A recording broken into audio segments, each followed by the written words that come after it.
रजनी और अमर की शादी को अभी कुछ ही महीने हुए थे। अमर अपनी पत्नी रजनी से बहुत प्यार करता था।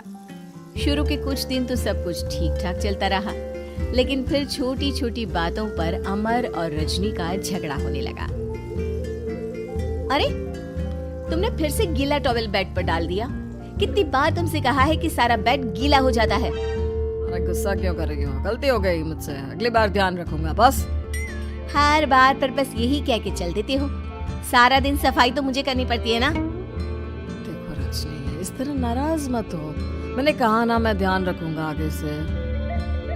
और फिर रात के वक्त रजनी अपना बिस्तर उठाकर बेडरूम से बाहर जाने लगती है।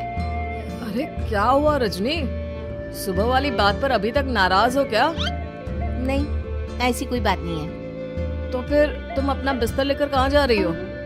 मैं मम्मी जी के कमरे में सोने जा रही हूँ। मम्मी जी अकेली है ना। अरे कैसी बात करती हो रजनी? शादी के बाद लड़कियां अपने पति के पास अपने बेडरूम में सोती हैं। सास के पास कौन सोता है? मैंने कहा ना, मेरा मन कर रहा है इसलिए मैं मम्मी जी के पास सोने जा रही हूँ। अरे रजनी, मेरी बात तो सुनो यार। मेरा भी तो मन करता है ना तुमसे प्यार करने का, तुम्हारे साथ रहने का।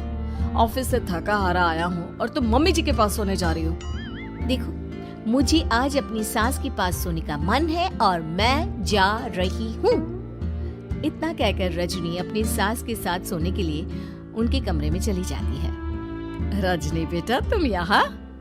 मम्मी जी, क्या मैं आपके पास सो सकती हूँ? हाँ हाँ बेटा, क्यों नहीं, क्यों नहीं, बिल्कुल सो सकती हो। लेकिन सब ठीक तो है ना?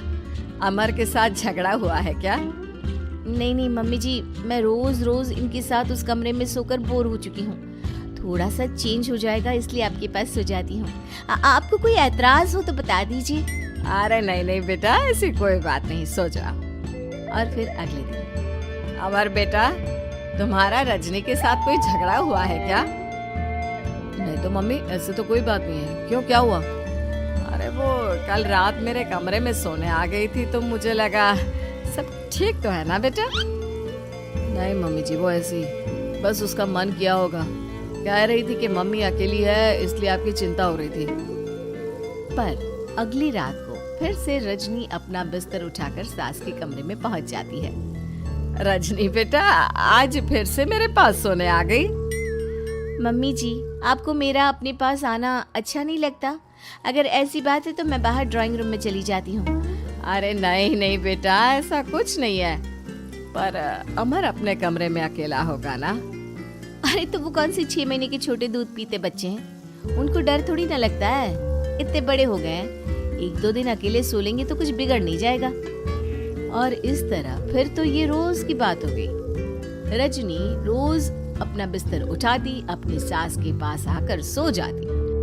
सास उससे कुछ इसलिए नहीं कहती है क्योंकि उसे लगता है कि बहू बुरा मान जाएगी। एक दिन सुबह सुबह, मॉम मेरे लिए चाय बना दो, ऑफिस जाने का टाइम हो रहा है।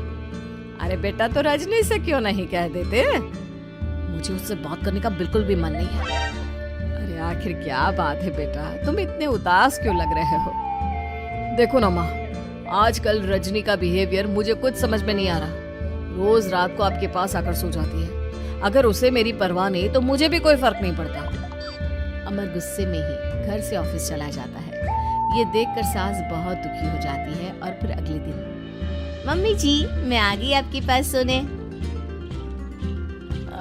हाँ बहू, सो जाओ। पर वो क्या है ना, आज मेरा पुरानी फिल्में देखने का बड़ा मन कर रहा था।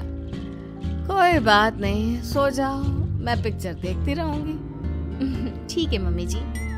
रजनी की सास तेज आवाज में अपने कमरे में टीवी चलाकर रखती है। इसकी वजह से रजनी को नींद नहीं आती, लेकिन वो पूरी रात करवट बदल बदल कर सोने की कोशिश करती रहती है। सास को लगता है कि अब रजनी उसके कमरे में सोने नहीं आएगी, लेकिन अगली रात फिर रजनी उसके कमरे में सोने के लिए पहुंच जाती है। मम्मी जी, मैं आ गई। अरे बेटा, मुझे लगा कि कल तुम ठीक से सो नहीं पाई थी। जाओ अपने कमरे में आराम से सो जाओ ना बेटा। अरे नहीं मम्मी जी, कोई प्रॉब्लम नहीं है। इतना कहकर रजनी फिर से अपनी सास के कमरे में सो जाती है। आधे घंटे बाद, बेटा जरा मेरे पैरों पर तेल तो लगा दे। ठीक है मम्मी जी। रजनी अपनी सास के पैरों पर तेल लगाकर जैसे ही सोने लगती है, आधे घंटे बाद फिर से। बहू, मेरे सर में बहुत दर्द हो रहा है, जरा मेरा सर तो दबा दे। ठीक है मम्मी जी, दबा देती हूँ। बहुत जोर से नींद आ रही है। अपनी सास का सर दबाकर रजनी फिर से सोने की कोशिश करती है, पर आधे घंटे बाद फिर से।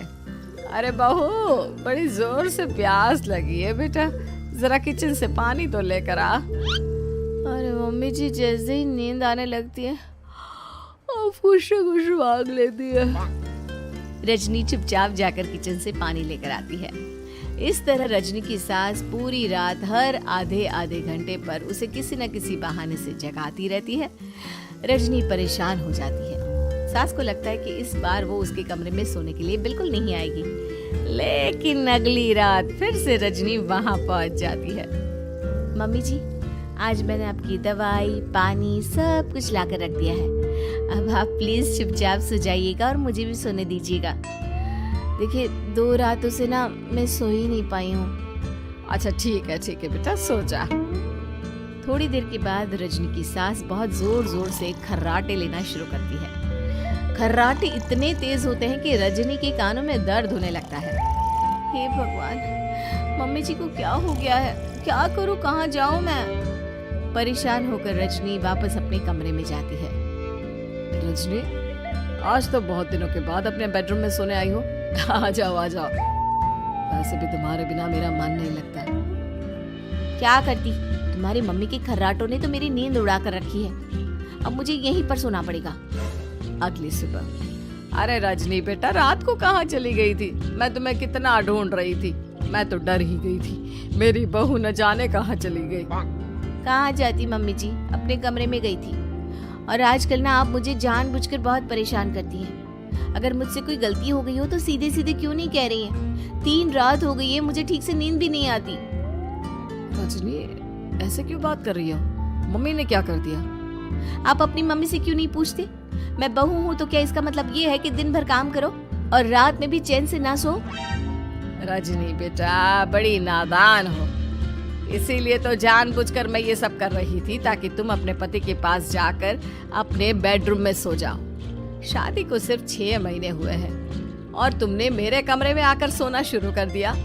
यह तुम्हारी शादीशुदा जिंदगी के लिए अच्छी बात थोड़ी ना है बेटा। मम्मी, तो क्या आपने जानबूझकर ये सब किया था रजनी को समझाने के लिए? अरे तो और क्या करती? दुनिया की पहली बहू है ये, जो पति को छोड़कर सास के साथ सोने चली थी। इसीलिए मुझे इसके लिए थोड़ा बुरा बनना पड़ा।